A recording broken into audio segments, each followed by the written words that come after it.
English ang 8? 9. Pag nakapagtapos ka na, what do you want to do in the future? Maging? Ayan, may tanong muna ako. Ay, kuya, how old are you? How old are you? 8. 8 years old. Okay, matanong ko lang, kuya. Anong English ang 8? 9.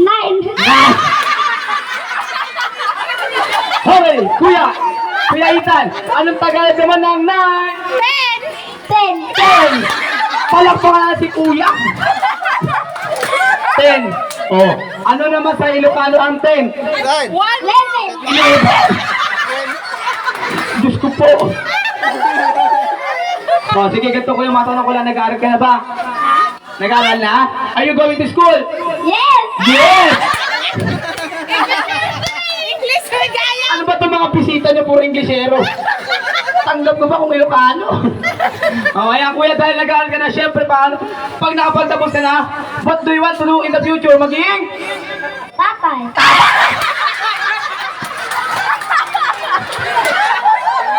Diyos ko po.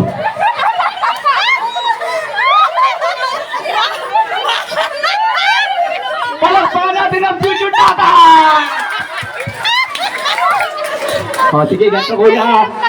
Dahil gusto mo maging tatay, ano ba sa tingin mo ang ginagawa ng tatay? Ano gusto mo pag naging tatay ka? Ano ba ginagawa ng mga tatay? Sabong. Magaling to. Bukod sa sabong, ano pang ginagawa ng tatay? Nagiinom pa.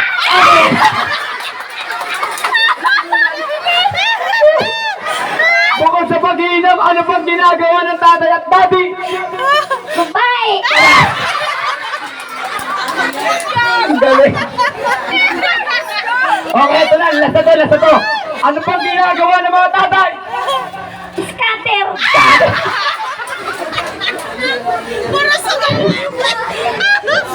Nasaan ba tatay mo? Naku, yari ka pag-uwi. O, sige na. Batiin mo yung president natin. Ang isabi mo naman, Happy Birthday, Binis!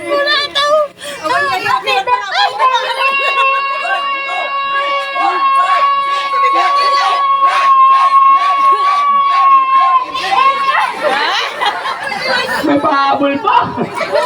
Nakailan? Nakainom to. Ayan. Okay, partner.